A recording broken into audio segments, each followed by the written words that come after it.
کوئی مصیبت نازل نہیں ہوتی مگر اللہ کے حکم سے، اور جو شخص اللہ پر ایمان لاتا ہے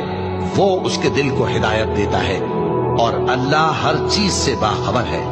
اور اللہ کی اطاعت کرو اور اس کے رسول کی اطاعت کرو،